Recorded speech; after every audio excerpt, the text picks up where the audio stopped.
Hello, everyone, and welcome back to another exciting episode of our podcast. Today, we're diving into a topic that's both exciting and challenging: breaking down complex English, advanced conversations. If you've ever struggled to express your opinions clearly, tackle abstract topics, or hold your own in a debate, this episode is for you. That's right, Adam. Advanced English isn't just about knowing big words. It's about mastering the art of communication. How to express yourself persuasively, handle disagreements gracefully, and engage in meaningful discussions. These are the skills that can take your English from good to great. Exactly. And we're not just going to talk about KO theory. We'll break everything down into practical tips, provide real-life examples, and even role-play some advanced conversations to show you how it's done. Whether it's for work, studies, or daily life, these skills are going to help you shine. So, grab a notebook, get comfortable, and let's start unraveling the secrets of advanced English communication.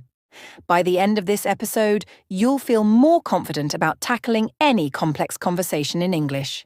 Let's get started. All right, Sophia, let's dive into one of the most important skills in advanced English: expressing opinions.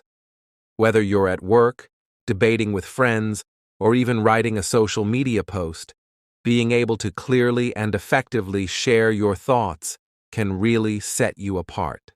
Absolutely, Adam. And the best part is, expressing your opinions isn't just about saying what's on your mind. In advanced English, it's about making your opinions sound thoughtful, respectful, and engaging. You want to express yourself confidently, but without offending or dismissing others. Exactly. And to do that, you need more than just good vocabulary. It's about using the right tone, choosing the right words, and structuring your thoughts. Let's start with some phrases that make your opinions stand out. Instead of simply saying, "I think this is good," try, "From my perspective, I firmly believe that." It seems to me that these phrases immediately make you sound more professional and thoughtful. Right, and they can work in casual or formal conversations. For example, if someone asks, "Do you think social media is good for communication?" A beginner might say, "Yes, it's good." But an advanced speaker could say, "In my opinion, social media has transformed communication by making it faster and more accessible. For example, we can now connect with people from all over the world instantly." See how adding a reason and an example makes the answer more engaging. Absolutely. And if you're in a more formal situation, like at work, you can use even more structured phrases. For example, I'd argue that social media has had a positive impact because one could say that while social media has its downsides, its benefits far outweigh the negatives. This approach helps you express yourself diplomatically, which is key to advanced communication. That's so true, Adam. And another important thing to remember is acknowledging other people's points. Instead of dismissing someone's opinion, use phrases like, "I see your point, but I'd like to add." That's an interesting perspective. However, I think, "While I respect your opinion, I feel that." These phrases show that you're not only confident in your own thoughts, but also open-minded and respectful. Great advice, Sophia. Why don't we show our listeners how this works with a role play? Let's pretend we're discussing whether technology has improved communication. You go first. Okay. I believe that technology has improved communication in many ways. For example, it allows us to connect instantly through video calls and messaging apps. It's much easier to stay in touch with friends and family, no matter where they are in the world. I see your point, Sophia, and I agree that technology has made communication faster. However, I'd argue that it has also made communication less personal. For instance, people now rely on texting instead of having real conversations, which can weaken relationships. I understand what you're saying, Adam, and I think you're right to some extent. But I still feel that the benefits of technology outweigh the downsides. For example, during the pandemic, video calls allowed people to stay connected in ways that wouldn't have been possible otherwise. Notice how we both expressed our opinions clearly, supported them with examples, and acknowledged each other's points? This kind of interaction keeps the conversation engaging and respectful. Exactly. And one more tip for our listeners. Practice structuring your opinions using a simple format. 1. State your opinion clearly. 2. Give a reason why you feel that way. 3. Provide an example to support your reason. For instance, if someone asks, "Do you think reading is better than watching TV?" you could say, "In my opinion, reading is better because it stimulates your imagination." For example, when you read a book, you have to visualize the characters and settings, which keeps your brain active. This approach makes your opinion convincing and easy to follow. That's a great structure, Sophia. And let's not forget tone and body language. Even the most perfectly worded opinion can fall flat if it's delivered with the wrong tone. Be confident, but not arrogant. Use intonation to emphasize key points, and maintain eye contact if you're speaking in person. Good point, Adam. Tone can completely change how your words are perceived. For example, saying, "That's interesting," with a sarcastic tone sounds dismissive, but with a sincere tone, it shows genuine curiosity. So always be mindful of how you say things, not just what you say. Great advice, Sophia. So to recap, use phrases that sound polite and professional. Structure your opinions with reasons and examples. Be respectful and open to other viewpoints. Pay attention to your tone and delivery. These tips will not only help you express your opinions better, but also make your conversations more impactful. Exactly.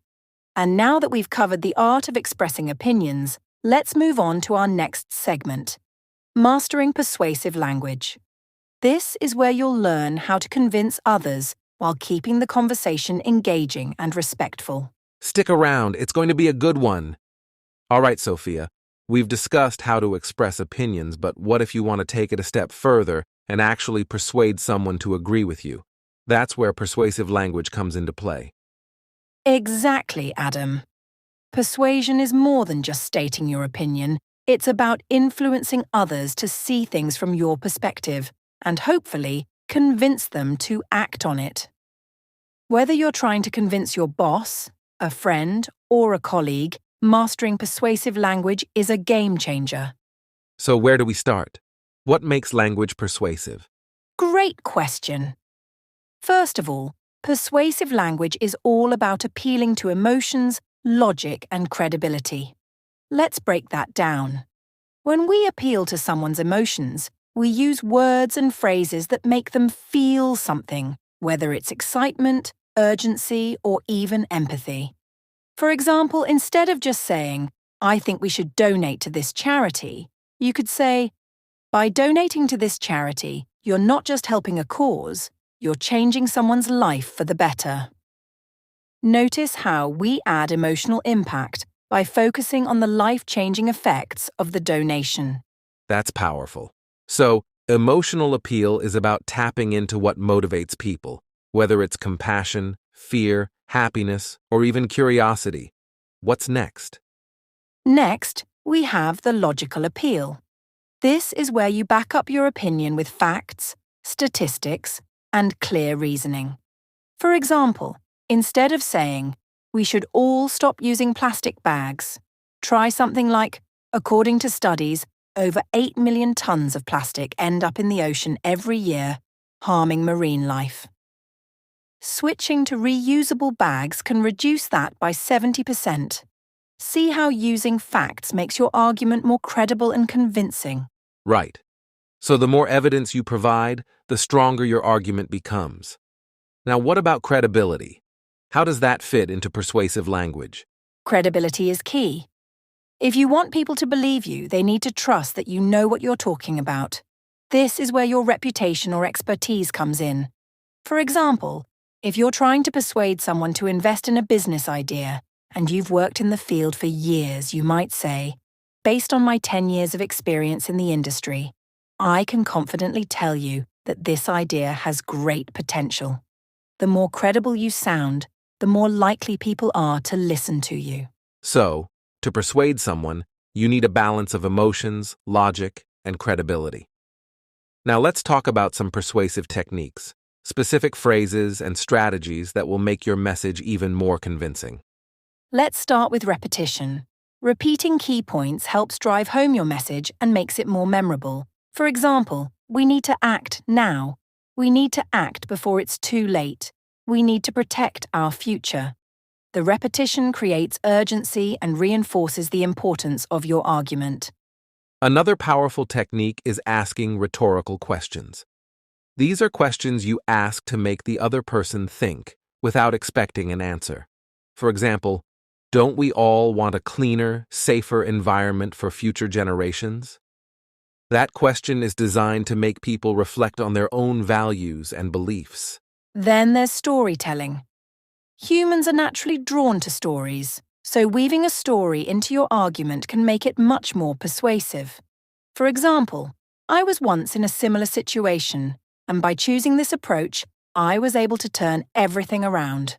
Let me tell you how. Stories make your point more relatable and personal, which helps others connect with your message. Those are great tips, Sophia. And don't forget about the power of positivity. People are much more likely to respond to positive language rather than negative language. For example, instead of saying, "If we don't act now, things will get worse," you could say, "If we act now, we can create a brighter future for everyone." Focusing on the solution rather than the problem creates a more optimistic atmosphere. Exactly. Now let's put all of this into practice with a little role play. Adam, let's pretend you're trying to persuade me to adopt a new productivity tool for work, and I'm hesitant. All right, here we go. Sophia, I know you're busy, but adopting this new tool could save you hours every week. In fact, research shows that it increases productivity by 30%.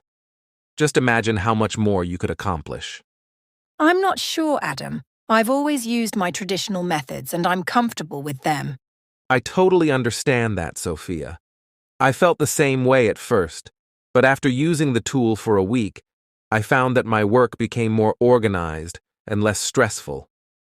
The time I saved allowed me to focus on higher priority tasks, and that's made all the difference. You're right, that sounds pretty convincing. Maybe I should give it a try. See how I used emotional appeal, logic, and a personal story to persuade you? It's all about making the other person feel that your suggestion is the best option. Exactly. And remember, listeners, the more you practice these persuasive techniques, the better you'll get at influencing others while still being respectful and thoughtful. So, to recap, when you're persuading someone, 1. Appeal to emotions, logic, and credibility. 2. Use repetition, rhetorical questions, and storytelling. 3. Keep your language positive and solution-focused. That's some great advice, Sophia. And with that, we're going to wrap up this segment. Next, we'll be talking about handling disagreements and turning them into productive conversations.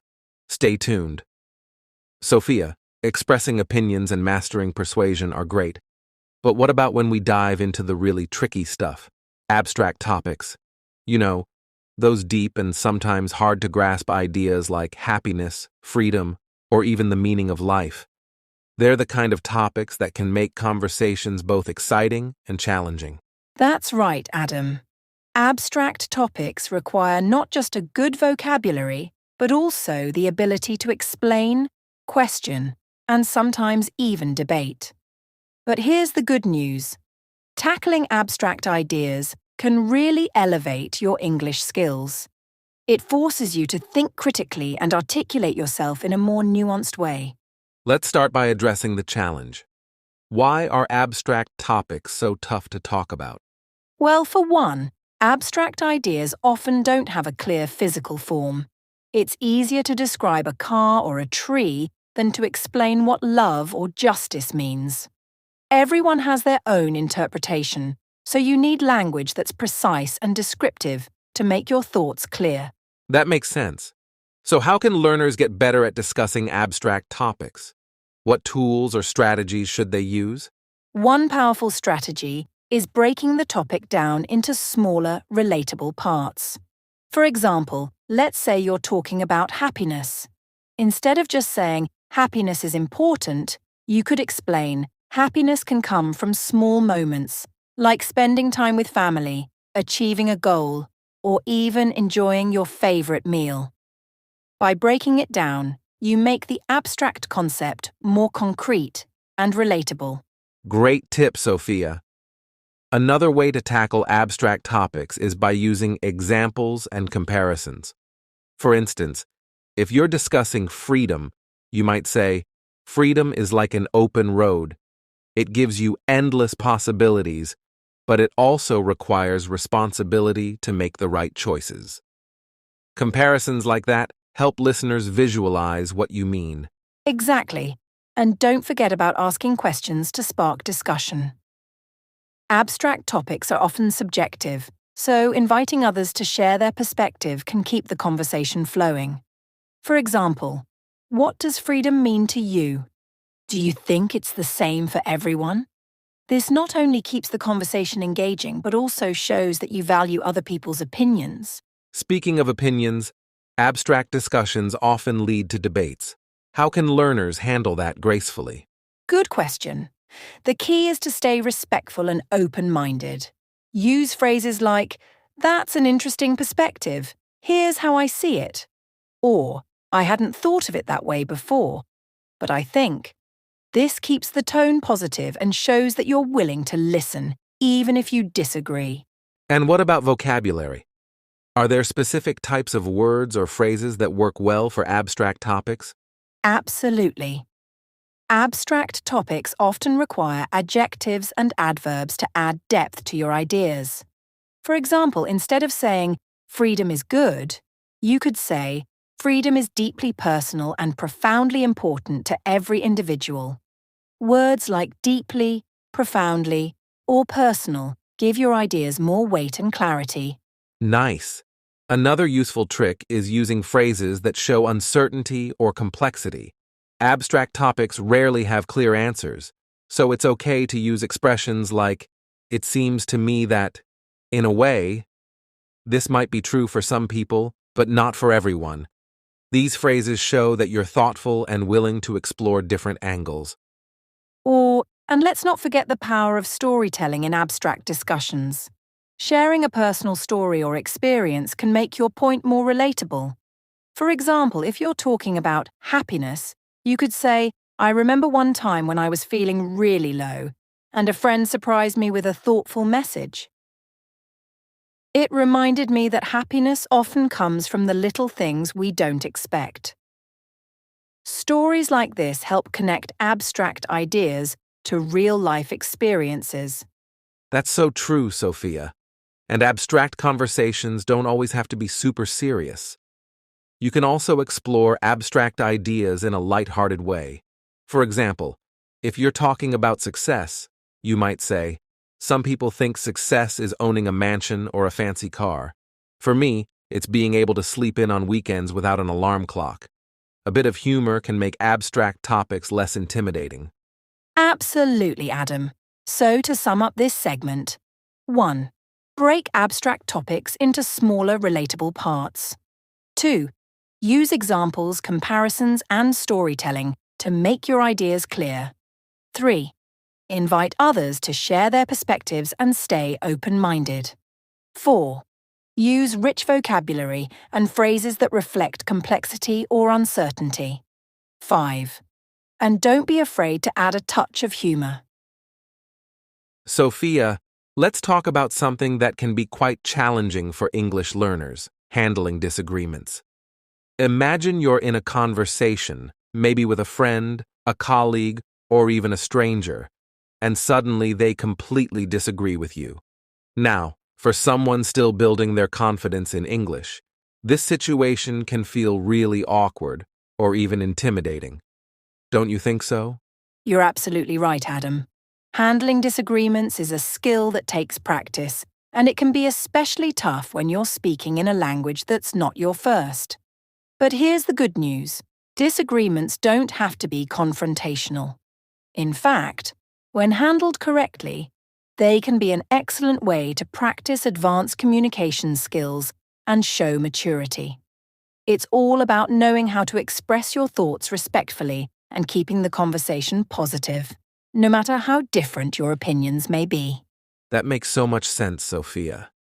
I think the first question that comes to mind is, what's the best way to start when someone disagrees with you? How can you avoid making the situation tense or uncomfortable, especially in English? Great question, Adam. The very first step is to acknowledge the other person's opinion. You don't want to jump straight into defending your own point of view. Instead, show them that you're listening and that their perspective matters. You can use simple but effective phrases like, "I see where you're coming from." "That's an interesting point, I hadn't considered that." Or, "I can understand why you'd think that." These phrases are powerful because they immediately set a positive tone, and they give the other person a sense of being heard, which is key to keeping the conversation calm. That's a really smart approach. It makes the other person feel respected and prevents the conversation from turning into a heated argument. But what if you don't agree at all? How do you express your disagreement without sounding rude or dismissive? This is where polite language becomes your best friend. Even if you strongly disagree, you can still phrase your response in a way that keeps the discussion friendly and constructive. For instance, you could say, "I see your point, but I think there's another way to look at it." "That's a valid perspective, though I feel differently because..." Or, "You bring up a good point, but I have a slightly different take on it." These phrases allow you to share your opinion while showing respect for theirs. It's a way of saying, "I hear you, but here's my perspective," without shutting the other person down. That's so true, Sophia. And another thing I've noticed is how important it is to stay calm, especially with your tone of voice. If you sound too emotional or defensive, it can make the disagreement feel personal, even when it's not.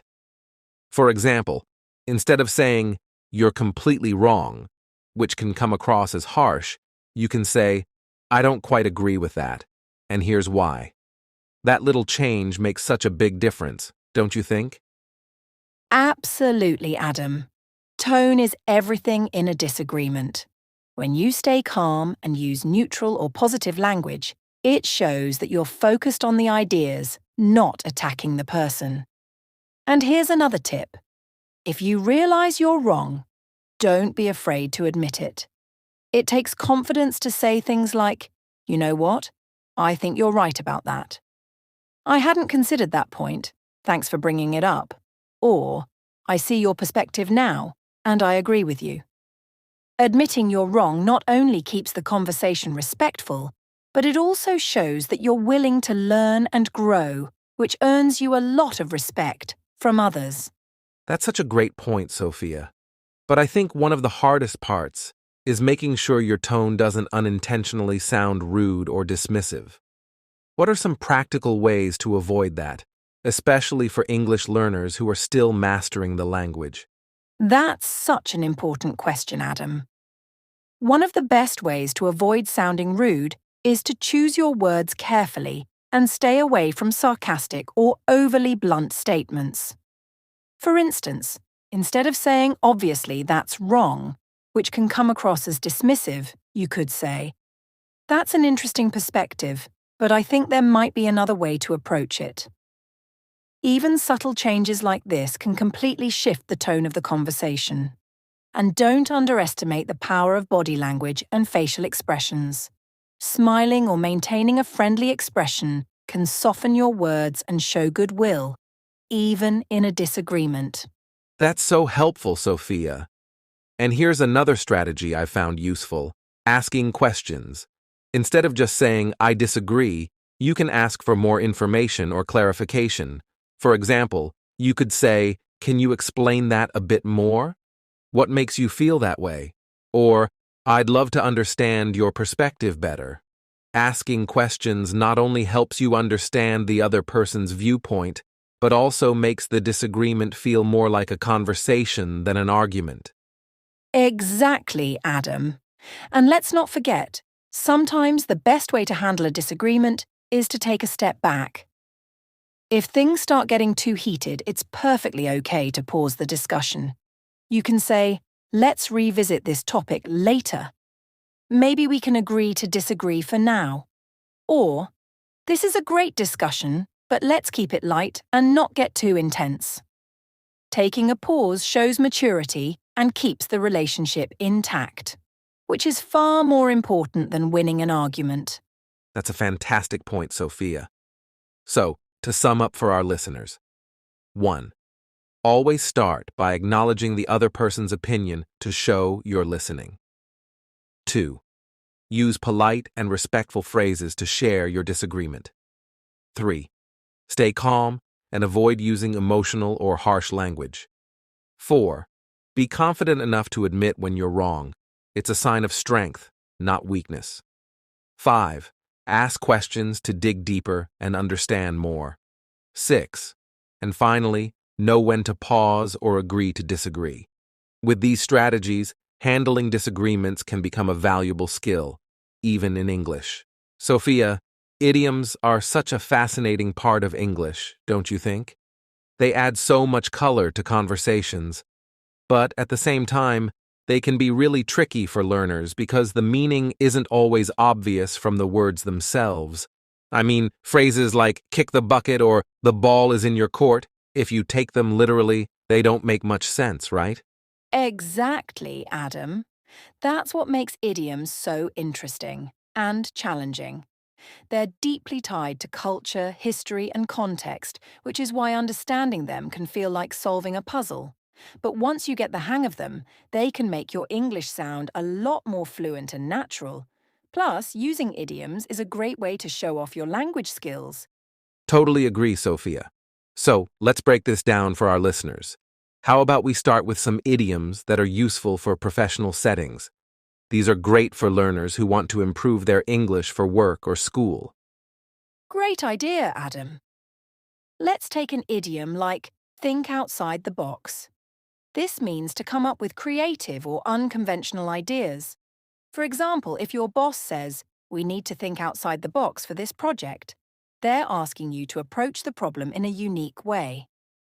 Another one is burning the midnight oil, which means working late into the night. You could say, I had to burn the midnight oil to finish my assignment on time. These idioms are super common in workplaces and make you sound more professional. Those are really practical, Sophia. Now, let's switch gears a bit. What about idioms that are useful in casual, everyday conversations? Something learners can use with friends or family. Casual idioms are so much fun. Take spill the beans, for example. It means to reveal a secret. You might say, don't invite Sarah to the surprise party. She always spills the beans. Or hit the nail on the head, which means to be exactly right. For instance, if someone says something that perfectly describes your thoughts, you can say, you've hit the nail on the head. These idioms bring personality to your conversations. I love those, Sophia. And how about idioms that express emotions? They can add so much depth to how we communicate. For example, feeling under the weather means feeling sick or unwell. Instead of just saying, I'm sick, you could say, I'm feeling a bit under the weather today. It's a subtle way to sound more fluent. That's a great example, Adam. Another one I like is over the moon, which means extremely happy. Imagine you've just got a promotion. You could say, I'm over the moon about it. And for frustration, you can use at my wit's end, which means you're feeling completely out of ideas or patience. For example, I've been trying to fix my laptop all day, and now I'm at my wit's end. These are fantastic, Sophia. But let's not forget idioms tied to specific situations, like travel or weather. For instance, break the ice is perfect for social situations. It means to start a conversation and make people feel comfortable. Or, it's raining cats and dogs, which means it's raining very heavily. These are super fun to use. Absolutely, Adam. And for our advanced learners, let's touch on idioms that can be a bit more complex, like a blessing in disguise. This means something that seems bad at first, but ends up being good. For example, losing that job was a blessing in disguise because I found a better one. Or the tip of the iceberg, which means you're only seeing a small part of a much bigger problem or situation. These idioms really challenge your thinking and understanding of context. That's so true, Sophia. To really master idioms, learners should try using them in sentences and pay attention to how native speakers use them in context, like in movies, books, or conversations. It's not just about knowing the meaning, it's about knowing when and how to use them. Exactly, Adam. And here's a quick tip for our listeners. When you come across a new idiom, write it down with an example sentence. Then, try to use it in your own conversations or writing. The more you practice, the more natural it will feel. Great advice, Sophia. So, to our listeners, idioms are like the spice of the English language. They add flavor and depth to your communication. Start small, learn a few idioms at a time, and don't be afraid to use them. You'll sound more fluent and confident in no time. Sophia, when it comes to advanced English conversations, one of the most important skills is structuring your arguments clearly. Whether you're in a debate, giving a presentation, or even just explaining your opinion, being clear and organized can make all the difference. But structuring an argument isn't always easy, is it? Not at all, Adam. It can be especially tricky if English isn't your first language. You might know the right vocabulary, but if your thoughts aren't well organized, your message might not come across the way you want. That's why it's essential to have a framework in mind. And the good news is, it's a skill anyone can learn with a little practice. Absolutely, Sophia. So let's break it down. A good argument usually has three main parts: the introduction, the main points, and the conclusion. It's like telling a story. Start by stating what you're going to talk about, then explain your points with evidence or examples, and finally, wrap it up with a strong conclusion. Does that sound right to you? That's spot on, Adam. Let's give an example. Imagine you're debating whether schools should have uniforms.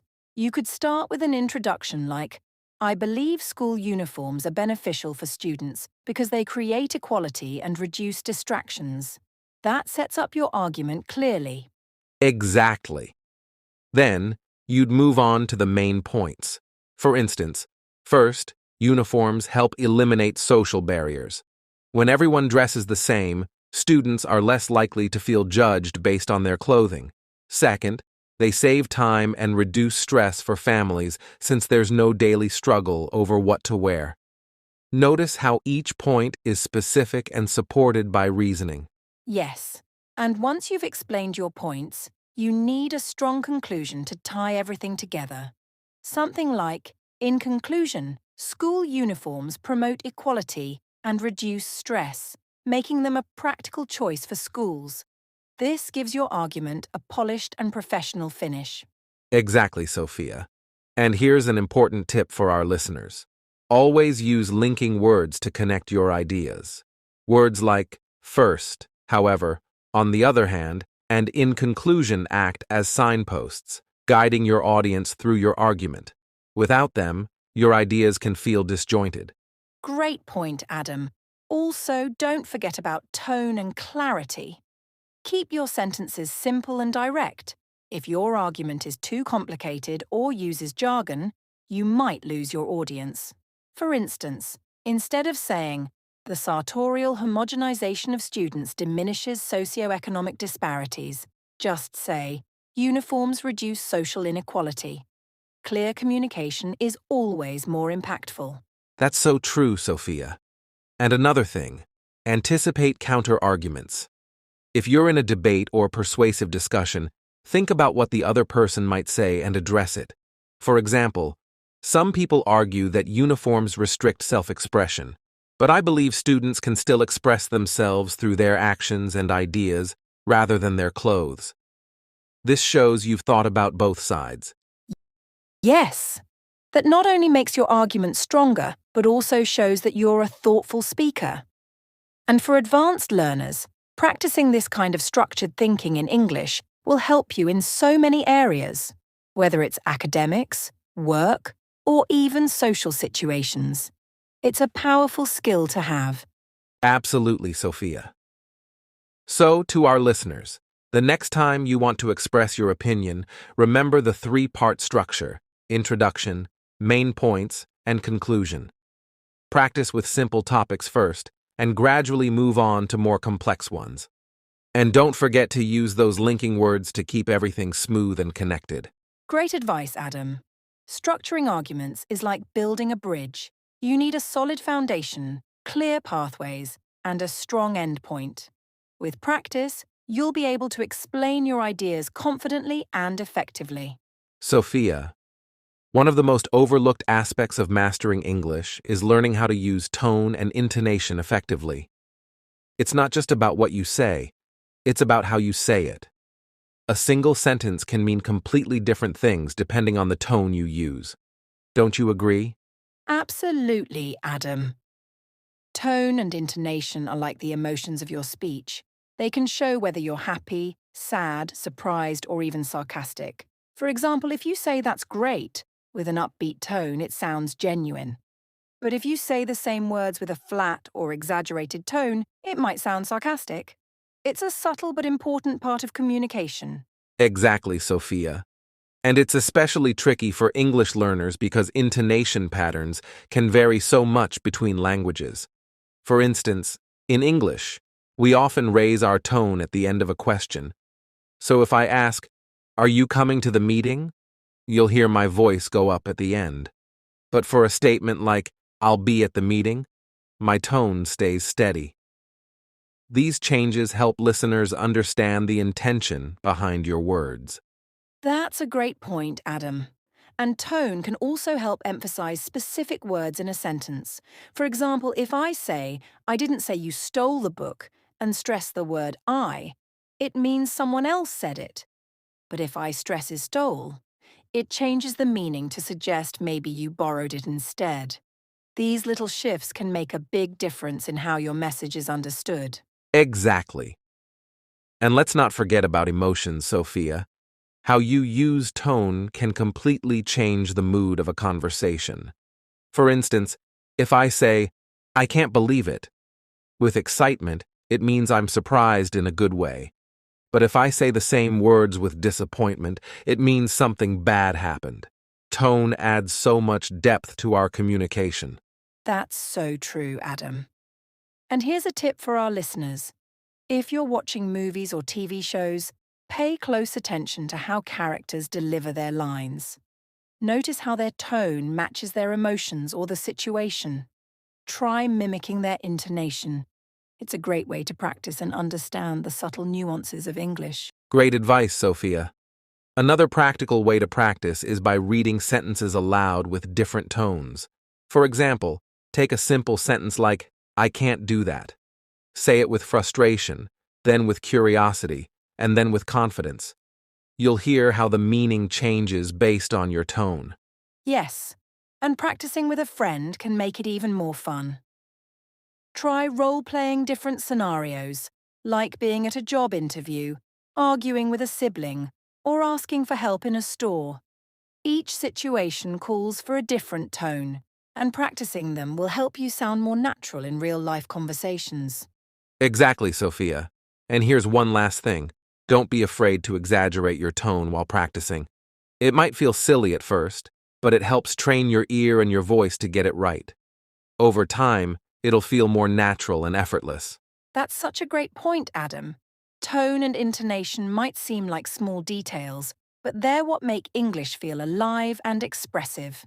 So, to our listeners, experiment, observe, and practice. The more you play with tone, the more confident you'll become in your speaking skills. Sophia, when it comes to advanced conversations, one thing that often confuses learners is the difference between debating and discussing. Both involve sharing ideas, but they have very different goals and tones. What do you think? You're absolutely right, Adam.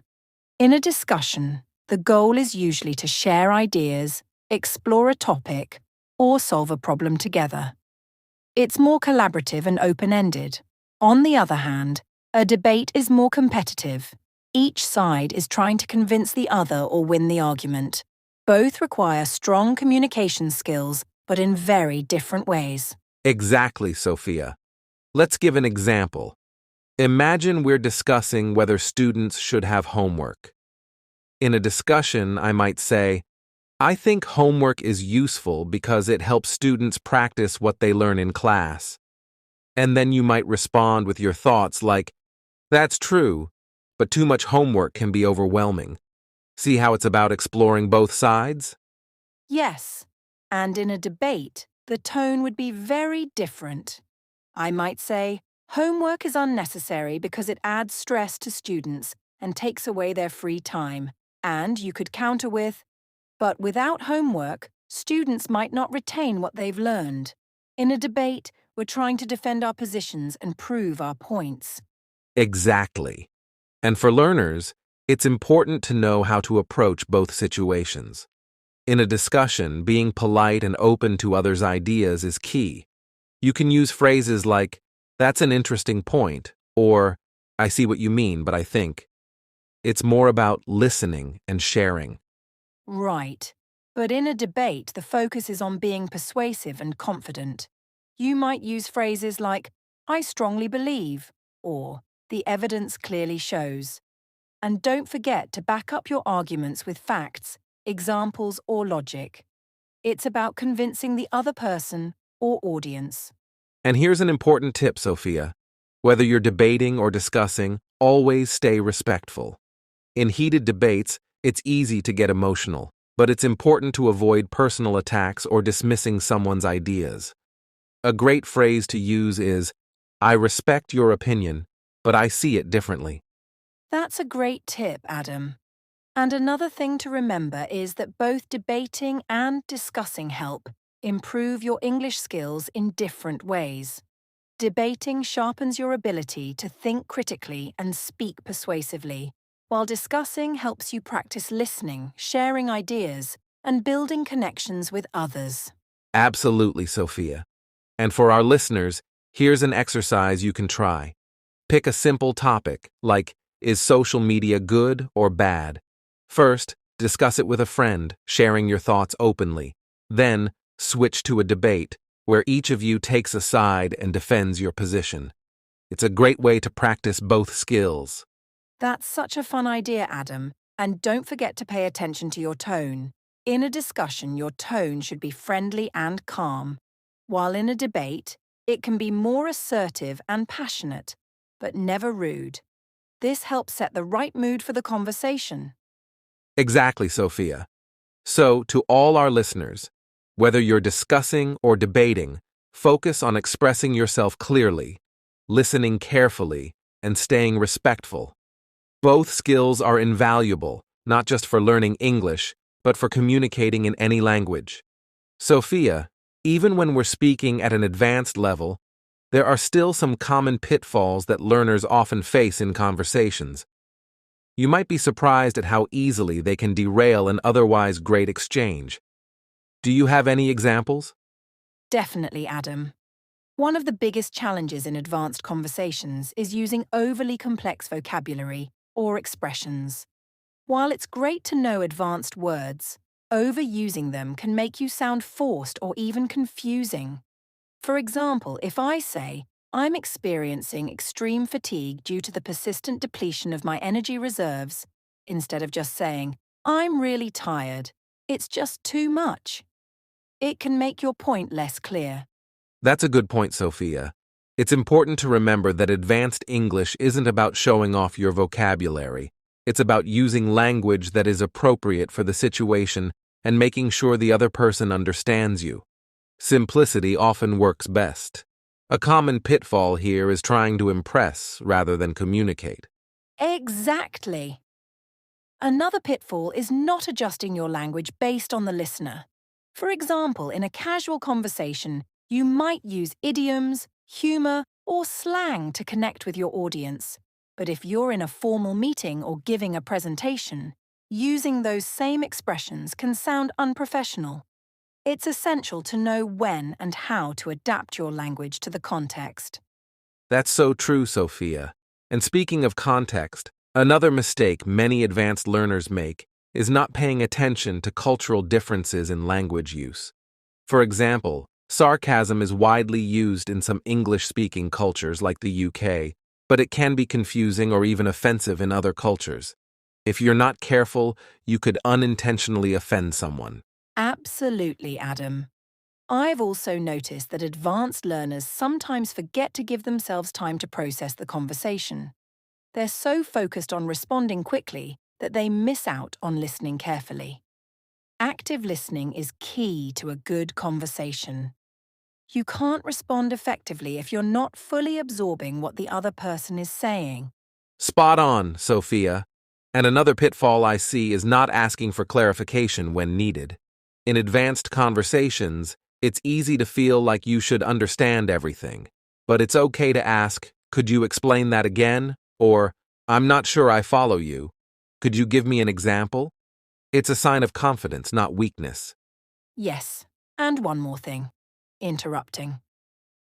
Sometimes, advanced learners get so eager to contribute that they forget the importance of pauses and giving the other person space to finish their thoughts. It's important to be patient and respectful. This shows that you value the other person's input and helps avoid misunderstandings. Exactly, Sophia. So, to avoid these common pitfalls, here's what we recommend to our listeners. Focus on clarity, adjust your language to the situation, be culturally aware, actively listen, and don't be afraid to ask for clarification or take your time before responding. Great advice, Adam. And remember, even advanced speakers make mistakes. It's part of the learning process. The key is to keep improving and learning from every conversation. All right, Sophia, we've covered so much today about advanced English conversations, but I think our listeners would love some practical tips on how to practice and improve their skills. Do you have any go-to suggestions? Absolutely, Adam. One of my top tips is to immerse yourself in real-life English as much as possible. That means watching English movies, TV shows, or documentaries that use more advanced vocabulary. But here's the key. Don't just watch passively. Pause when you hear a new word or phrase, write it down, and practice using it in your own sentences. What about you, Adam? That's a great tip, Sophia. For me, one of the best ways to practice advanced English is through shadowing. This technique involves listening to a native speaker, whether in a podcast, interview, or speech, and trying to repeat what they say exactly as they say it. This helps improve pronunciation, intonation, and natural phrasing. It's like having a mini conversation practice on your own. I love shadowing, Adam. Another idea is to join a group or club where you can have advanced discussions. It could be a book club, a debate group, or even an online forum. The key is to engage in meaningful conversations about topics that require critical thinking and advanced language, like current events or philosophical ideas. Great suggestion, Sophia. And for those who want to work on writing as well as speaking, I recommend journaling. Write about your day, your thoughts, or even arguments for and against a topic. Then, review your writing and look for areas where you could use more precise vocabulary or improve sentence structure. It's like having a conversation with yourself. Exactly, Adam. And don't forget to practice listening comprehension. Advanced conversations often include subtle meanings, idioms, or cultural references. Listening to TED Talks, audiobooks, or high-level podcasts can help you catch these nuances. And remember, it's okay to rewind and listen again if you miss something.